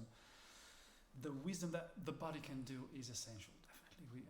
Otherwise, I become a disembodied, incomplete being. And since folk music is largely based on that, hopefully it's the unity of these three aspects that you mentioned. Maybe this was also why I didn't feel that sense of belonging, because I neglected the more immediate, even physical aspect of music making, or folk dance and music making. So thanks for reminding me of that. Regarding all the other points you raised, I wasn't really, maybe I expressed myself not so clearly in the thesis, but I wasn't really afraid that I might lose my identity if I stepped into the circle. I was merely asking myself, what happens if one is a foreigner or an outsider in any circumstance and is invited nevertheless to go in and quote unquote integrate themselves into the new environment? What happens? I was merely asking myself the question. I don't have an answer now, because I would need to go deeper into folk music in Finland or Norway or wherever I am. I know, for example, what it means to dig down into early music, because that's where I come from, or classical music, or Italian food, or Indian food, because that's my exposure as a human being. I've had that for a long time. So I wasn't really afraid. Fear is not even a question, of course. On the contrary, I was very, very enticed. I was really, really attracted to make the final decision and say, okay, I really sit down many, many hours every week or every day, and I try to embody this knowledge with my own playing, own dancing. Please. Short comment, because now I feel that you act like a missionary, that you are coming outside, seeing the great folk music, and you want to spread it to your fellow musicians outside of this genre, and maybe this is funny thought, but just I toss it out. That's a very, very... Yes, let me finish. That I thought that, okay, if you would be fully like into folk music, then your Baroque music friends would think, oh, he's one of the believers, don't listen to him. You need to be outsider to be creditable person widely, not only inside of your own genre. Yeah, that's also my position. I have no idea whether I would or have become a missionary of anything, to be honest. I think it's exactly what you said about knowing what's inside the circle, and then when you step outside and you communicate with the outer world, make sure that there's still a connection to that original world. So what I mean in my thesis when I talk about stepping in inside and outside the folk music circles is that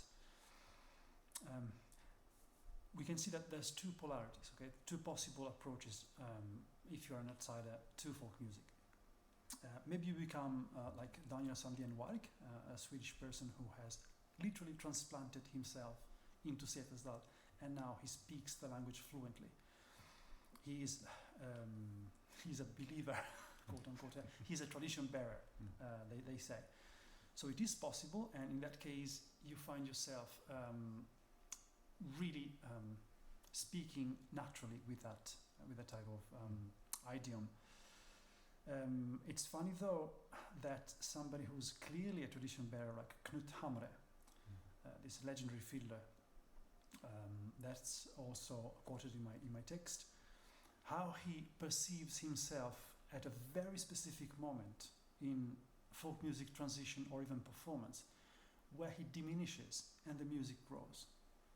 This might be once again an idealized and romanticized version of it, but I think knowing Knut, he's very, very sincere in saying that he becomes a nothing.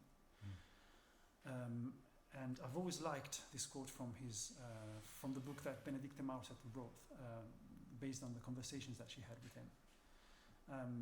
There is a moment for him when he performs folk music or he teaches folk music, where he becomes irrelevant. Like we can think of a drop of water that meets the ocean, and in that moment when the drop of ocean is fused with the rest of the water, it kind of loses its identity, but then it regains its new identity back from the ocean itself. It's part of a bigger drop, so to speak. So that's one polarity, one extreme approach to folk music, in my opinion. The other is musical tourism, as you mentioned. So you go to a place, you take a few pictures, and then you go back home, wherever your home is. Now, where do I stand? Of course, needless to say, somewhere in the middle. And I think I go back and forth hermeneutically, once again, back and forth between the two polarities, because I think that is my mission, if anything, or my aesthetics, my perception of myself. I am able to connect worlds, maybe that more than becoming a true expert of a specific field. And along the process, and also thanks to you, my guides through the artistic process, I've learned that this is my strength, if anything. This is my territory. This is where I can develop some sort of artistic identity. You mentioned the freedom of the mind of the listener in relation to the genre categorization, and I think also related to that, you mentioned the virtual connectedness that nowadays we have with each other, which is a good thing, but also not such a good thing if it goes to the detriment of the actual, should I say, physical or in-person sort of contact, what Sigmund Bauman defines as offline life. We have an online life and we have an offline life nowadays. And it's that connection that if it becomes an interaction, also quoting Bauman, it becomes the tool for a better society and for a better understanding of the differences. For me, navigating between musical tourism and tradition burying is always a matter of how do I see myself, how do I position myself in relation to the different, the cultural other, the Norwegian folk music tradition or the Finnish Johikko music or anything else, even Indian rhythms, whatever we're talking about. And the answer is that of civility, a beautiful term that Bauman suggests in his book. And so we can look at it that way. We stand our ground, and there's differences. There's this otherness that we encounter. We have the choice of maybe acknowledging the differences, but then acting as they were not existing. So we kind of jump over them. And we're all humans. We're all equal. So it doesn't matter if we are different. I think it does matter if we are different, and it's actually fantastic if we're different. So what I normally term the globalistic attitudes to differences is one that basically nullifies differences on the grounds that since we are all humans and there's no ground to fight with each other, then everything is equal, everything is the same. And this is very well depicted by, potentially at least, by the age of internet, where everything is impalpable and not really localized, not really embodied in the old ways. I have a certain age, so I'm maybe old-fashioned. So back to civility. The other option, on the contrary, is that I acknowledge the difference between myself and the other, and the cultural other, but I explore them, I question them, and I let myself be questioned by them. In other words, I establish a dialogue with the different. It's the longer road, it's the harder work. It takes a lot of time and energy and courage. It's probably also bound to fail at some stage, and then you renegotiate, but at least you are on that path. This is what I learned in the very last phases of my research, when I was almost forced by these lovely guides that I had to reflect upon what I was doing. And this is why I'm so passionate in keeping quoting this Bauman and new kind of liquid frame of mind when living, applying that to my own music making related to musical traditions. So when civility is in place, I think, when it has been in place for me at least, concerning my relation with the folk traditions that I explored, I think the dialogue was fruitful. I learned something, and I assume something also of myself was communicated to the other. Otherwise, I just assimilate. Either I push away anthropoemic attitude, or I eat, assimilate, absorb, and digest the other in order to make it as myself, another copy of myself, anthropophagic sort of approach. In the middle, I think there is this idea of civility, or quoting actually Dr. Thompson here, intercultural interaction, intercultural humility. Am I right? Thank you. So it's the same, for me it's the same concept of being engaged as much as possible without hierarchy or dominance. Just, we are here for the same purpose, and let's see what happens. Hope it doesn't sound too vague to you. Thank you, very thorough answer. I'm very happy. Thank you. I tend to digress a lot, I'm very sorry about that. So, dear Krishna, you are going to be, by doing the doctoral kind of degree and thesis and all these tests of proficiency, you are becoming a kind of expert of hybridity as well. And I would like to ask you, do you have any example where you think that, or what kind of features you find related to hybridity or intergenre that would be compromising or inconvincing artistically or ethically? Or can you give us an example where you would think that, okay, well, this is somehow unsettling, or that you feel squeamish about that? Yes, I think so. I can take some examples from my own experience as an observer more than anybody who participated in those experiments. I can give you two orders of examples. One is taken from our common field, Baroque music. So as you very well know, I guess everybody knows, there has been a tendency in the last couple of decades on behalf of Baroque musicians to look somewhere else for sources of inspiration, for example, towards folk music. I know quite a few people who try to incorporate folk music elements, especially from Ireland and Scotland, but also from Poland or from other much more distant traditions, like Middle Eastern, or people who experiments who've been in where the crossover happened between Baroque and jazz, between Baroque and gospel. So I don't want to sound too blunt, but it's kind of trendy these days. Nothing wrong with that, once again. It depends on how you do it. And more often than not, speaking specifically about the mixture between folk elements and Baroque elements, I witnessed a certain lack of knowledge of the folk element. The same term, folk Baroque, which I very guiltily used myself, even in my own master's thesis. I say that openly. I don't like this term anymore. Because in the first place, if you think about it, there is an underlying assumption that as a Baroque musician, you're folk Baroque. So you're first folk and then Baroque. No.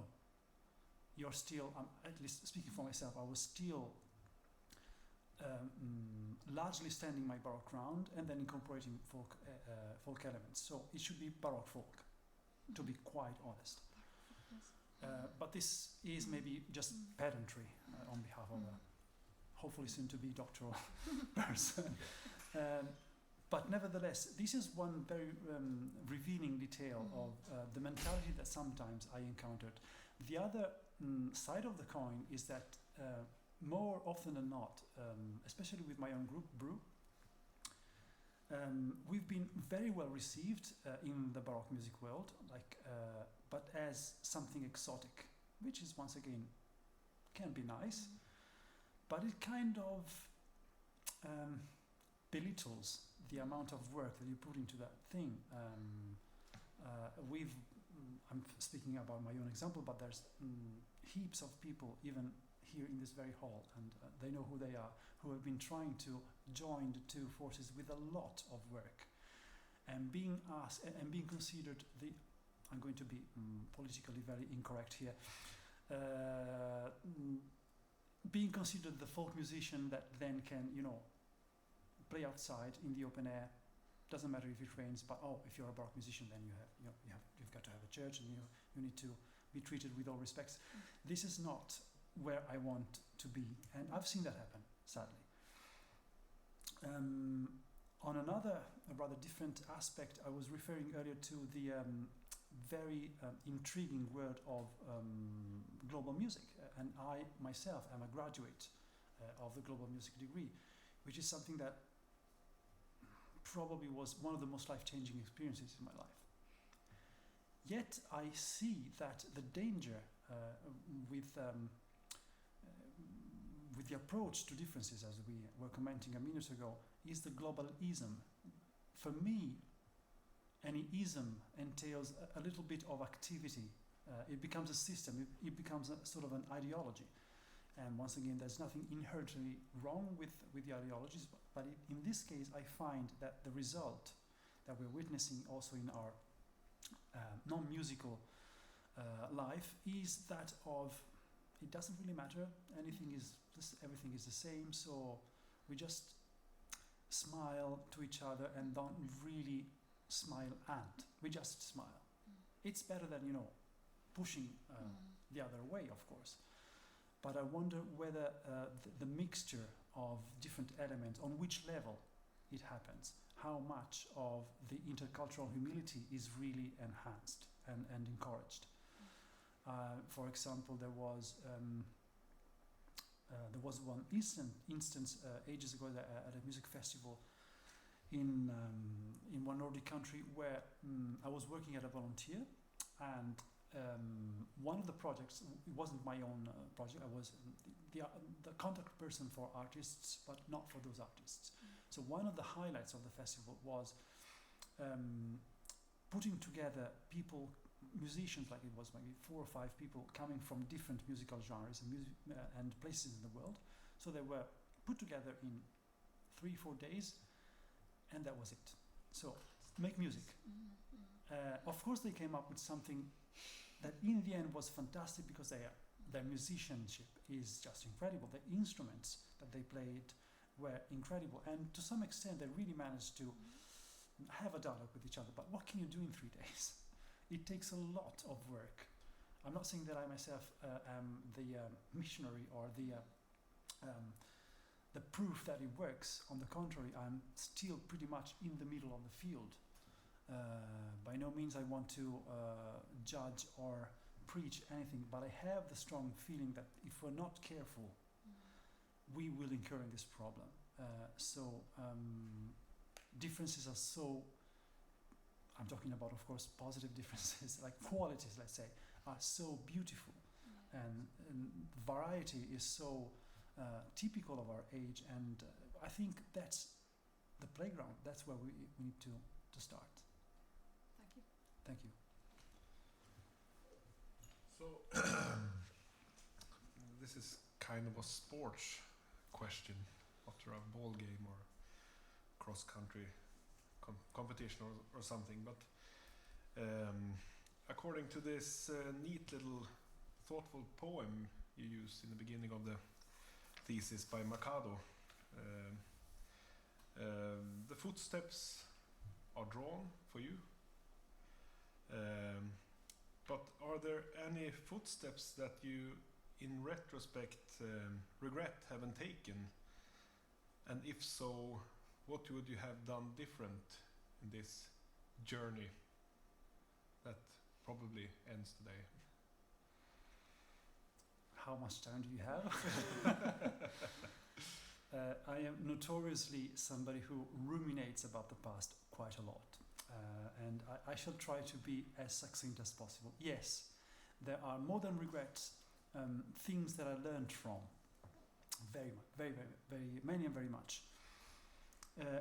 Some of them have already been mentioned. For example, the approach to dance that I felt was a bit more needed in my case. One more thing that I forgot to comment upon, I think it was Dr. Kyhala maybe that mentioned it. Anyways, the blending of the performing and the composing aspect. So as my supervisors know very well, I am quite reticent in seeing myself as a performer, despite the fact that yes, I have recorded my own music. I had no other choice for practical reasons, but it was a nice discovery. I know I can do it. So this is also something that I would have liked to experiment more with. Maybe to the expense of the amount of time that I spent investigating musicological aspects of the research, or maybe thanks to a better time and energy and resource managing. But yeah, secondly speaking, more of the composer-performer figure, which was also so normal in Baroque times. And we kind of lost it along the way, and I think we should all work to bring it back if we can. That's the second thing, and there is something about the order of my concerts that was due to technical reasons, but is not quite right. I would have preferred to have the third concert in the first place, so the more musicological exploration of the roots of the Polska, and then the exploration of the different countries. and there was something else. Yes, improvisation. So talking about the improvisatory aspect of folk music making, that's something that was very briefly touched in the first concert, and that was abandoned. So that's also something I could have done a bit more. Also continuing on the artistic side, I think not to repeat the same thing that we said with Maestro Virta Perko once again, but I do regret not writing more music of my own. I could easily have devoted the time that I spent writing the Swedish Suite in Baroque style by writing one more of my own pieces. But I discovered that later. Maybe it was still necessary in the process, I don't know, but I completely agree with Maestro Virta Perko when he said that folk Baroque experiments, period composing, as is termed by Bruce Haynes in The End of Early Music, to me it makes sense in a way. It made sense at the beginning of my artistic process, but it very soon ceased to have any meaning. And still I perpetuated that for an entire term. So that's maybe one of the biggest regrets that I have.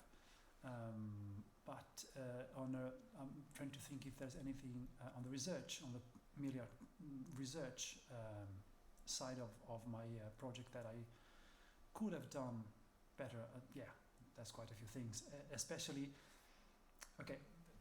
this is quite a thick book. There's a lot of pictures, there's a lot of scores, so all in all, the number of words is not so intimidating. It took a long time to write it and to conceive it, but it could have started earlier. So I started writing the thesis and reflecting upon what I was doing, so making cognitive what was intuitive, quite late in my research. And that is the reason why, for example, I didn't really dig into Bauman's philosophy until you suggested it, or I didn't really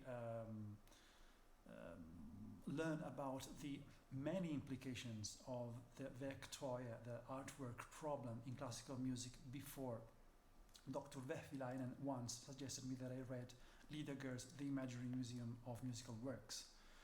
It wasn't until I had to do it, I forced myself into it almost, that I read that folk and art music are in fact categories that were created not by the folk, by the way, at all. So they came into the intellectual discussion reasonably recently, honestly. All of these things need time to be elaborated, to be articulated in your own understanding, and they need time to be unpacked. And I feel like right now, in many of these respects, especially in the intersections, in the discourse about liquid modernity, in the discourse about the interconnectedness of the fields of culture, I'm still a newcomer. So there's a lot to explore, and it's the excuse to prepare this very defense has become a highly interesting moment for me to explore these directions, and I feel like I want to do more in that direction, if possible. So the project ends today, but also starts today in a way, with your help. Thank you very much. Thank you. Krishna, Yes. I was very fascinated about your plan and idea of traveling to Poland. That's another thing I Retreat. regret, by the way. Yeah. And now I have a little question, and you can Yeah. answer yes or no, and I have a hope about the answer, but I don't say it. And also, are you still one day going to travel to Poland to research the Polska roots? That's my hope.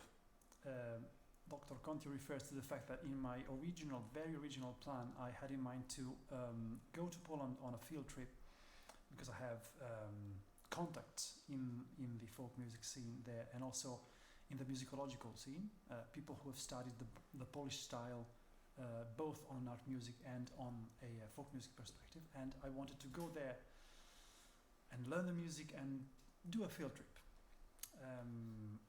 I think the need for it is slightly lessened these days because during my research I read literature that is just about that, and there is hardly any research gap that I can cover there, right? On a purely theoretical level, because you mentioned to investigate the origins of the Polska. I think that's done. There's still a lot of debate, but that's not my area of expertise. I'm not, unless I want to turn into a musicologist, maybe that's not exactly what I want to do. But still, the other aspect, so the embodiment of that, is probably going to happen. It has happened to some extent in the past years because I had the luxury to play in Warsaw every summer at a festival with a baroque group from Italy. And every time I make sure, even next August I'm going there, so every time I make sure that I visit some folk music concerts, both with my own friends and random folk music concerts, because there's quite a lively scene in Warsaw. And even going there and watching people dance and trying to figure out how they navigate those rhythms, and those rhythms are wild. I'm really, really, really incredibly, even more complex than what I learned on that fiddle. So the desire to know more about that is definitely there. Maybe next August I will make sure that I stay some extra days to dig more into that. So thanks for reminding me of that. Also, yes. Yes. Okay. Thank you. Quick comments. Yeah. Rhythms are difficult as long as you are using your mind to understand Yes. rhythms. As long as you start to listen to your wisdom of your body, they Exactly. become natural. It would be ideal to join. Yeah.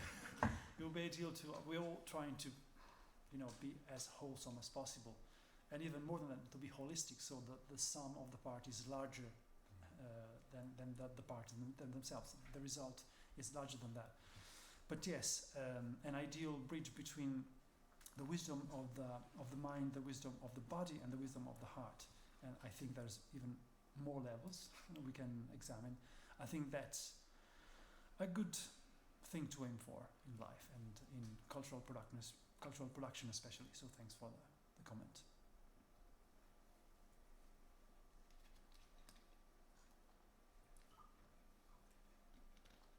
I have another question. Yes.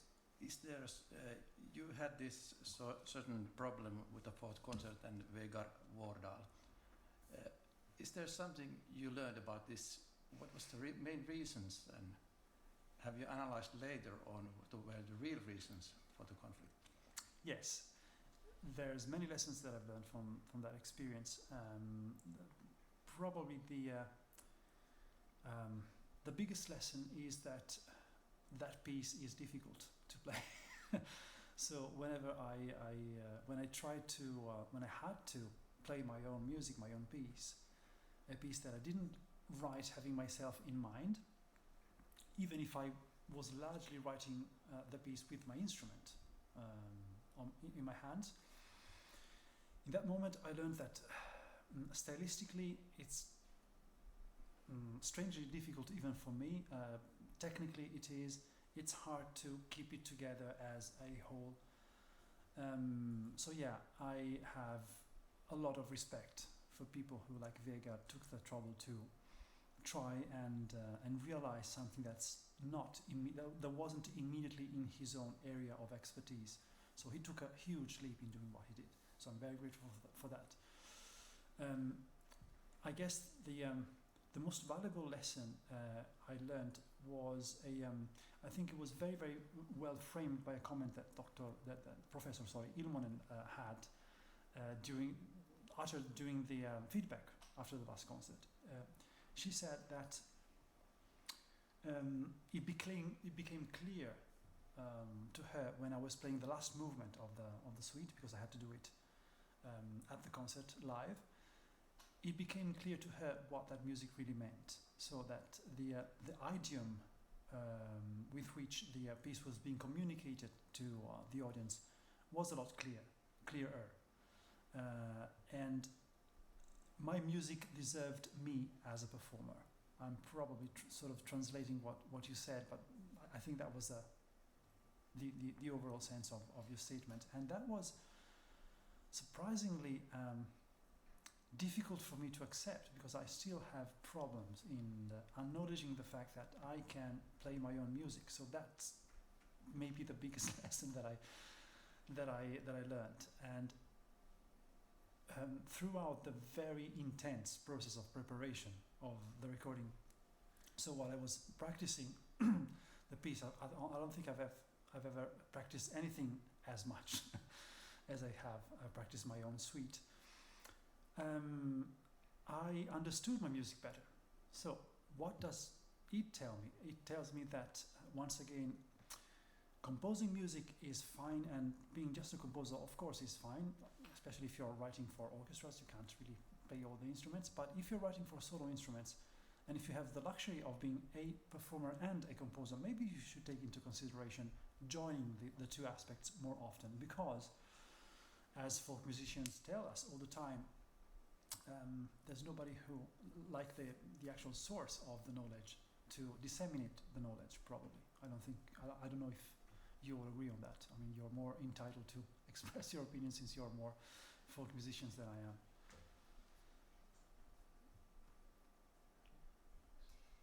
I might just comment on the whole issue, that it's actually very interesting to place yourself as a composer in this position of Crossroads. You can kind of say that, okay, I'm kind of in between these influences and these traditions, but what actually happens when you start doing it? There a lot happens. I mean, this discussion with Olli and you about the kind of dominance of the metric things and the rhythmic things, and the simplicity of harmony, which comes directly from the Polska tradition and the folk music tradition, where the melody is the king, the harmony is not so important. So how far can you stretch that actually without becoming something else totally? And where is the liminality? What are the borders of the liminality when you are actually in between traditions? One other aspect, I think, was the danceability, which I kind of started wondering when we saw here the orchestrated suits. I mean, that kind of early music, classical music, it's also very danceable, but in a very different way than folk music. So I was wondering, is it possible to live in the same moment these two traditions of, let's say, the danceability of folk music or Polska, which is very, very grounded, kind of horizontal, very like gazon, sitkeä, stretchy, and kind of stretchy and physical, with a lot of pelvis involved, and the classical danceability with a lot of horizontal. I feel it very horizontal, very kind of limb driven and mind driven danceability. Very different characters of danceabilities. What happens if you try to compose in between these? Can you incorporate both of them, or does one override the other? And I feel it's the same issue here with the danceability and with the harmony versus other musical materials. If you take on something else, it kind of eats up something else. Definitely, you can't have everything. How do you deal with this situation? I probably don't. No, but jokes apart, I have a couple of points. For example, you mentioned the question that I also uttered in my lecture: how far can we stretch a musical item? For example, a folk music element. How far can we stretch its boundaries before it becomes something else? But right now, I argue, is there a break point? Where is that? Or isn't it like a Schrödinger breakpoint? So it's there, but it isn't really. I don't really know, because it seems to me that, of course, if you take into account the starting point and the end point of something that breaks, like a line that's broken, you have for example, the short 1, 2, 3 pattern, okay, in Polska dancing. And if you stretch the 2 long enough, or if you inflate one of the other beats of the bar, you end up at a certain point having the other type of asymmetry. 1, 2, 3, 1, 2, 3, and so on. But these are the extremes. I don't really know where we can place the slider, like the border between the two. But this is a very special case. In general, of course, since we are dealing with approximations, there should be breakpoints. And why not? I mean, then it becomes something else, and it might be actually very interesting to see what happens, what it becomes after being a folk element that's been contaminated, to use Bartok's terminology, and then it goes on to becoming something else, like in the fantastic Escher drawing that I mentioned. The second very, very short thing is maybe your idea of lightness, of almost to the point of being disembodied of Baroque music, is our own fault. Because I don't know if Dr. Kartonen agrees with me, but there is an element of intellectualism in the way we approach early music that should probably be integrated with a bit more of what you call being, you use terms like... pelvis. Ground. Yes, grounded, thank you very much, grounded. It's dance. Of course, it's more formalized, it's another type of aesthetic, but I think they do have something very earthy and very common. Yeah. And isn't it so that it's also up to the listener who is interpreting how we hear material? I hear it like this, but the other person might hear it very differently. Yeah, so I mean, to answer your question, I think that should be probably realized at the level of the performance more than on the composition, also because it's difficult to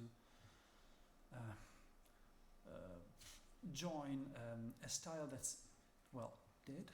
Baroque people are sadly no more with us, and the style that they had is, of course, still present, but in my opinion, it's not. It's still too anachronistic to me now that I have gone through the process to reenact yet another folk Baroque experiment. So I think it's more of a question, for me, will be more of a question of how I embody those different styles in a more grounded way when I perform, or when I perform my own arrangements or my own pre-existing folk Baroque literature, I think.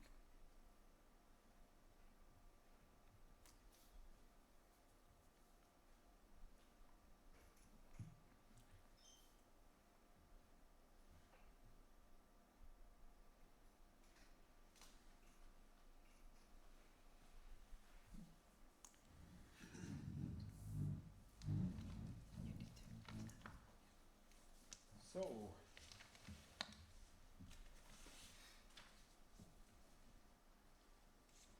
on the grounds of the thesis and the discussion heard today, we, me and Asi, propose that the thesis is accepted in partial fulfillment of the requirements for the degree of Doctor of Music.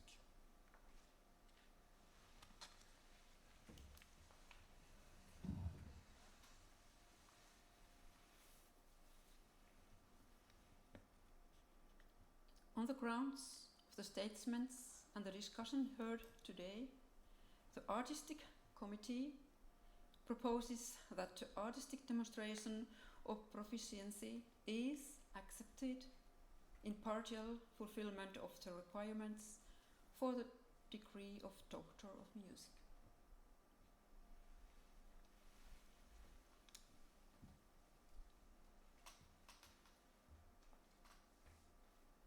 Esteemed thesis examiners and artistic committee, I am deeply honored to receive your approval and acceptation of my doctoral degree, and to be included in the community of musical doctors. My own footsteps might have brought me here today, but they were wisely and kindly guided by your advice from the very beginning of this life-changing process up to the present day. For this, I am thankful more than formal words can tell. Thank you very much. And after this, I recommend that those esteemed persons in the audience today who might have critical comments on my doctoral demonstration of proficiency, ask the chair for the floor. Thank you.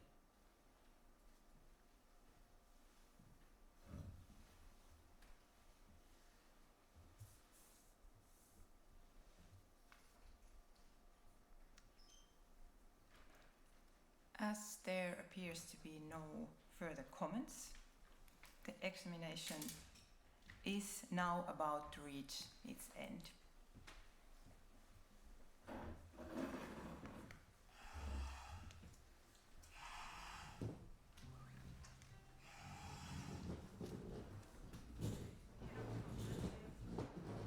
Esteemed artistic committee and thesis examiners, dear audience, thank you for participating in this doctoral defense event. The public examination has now ended.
Thank you.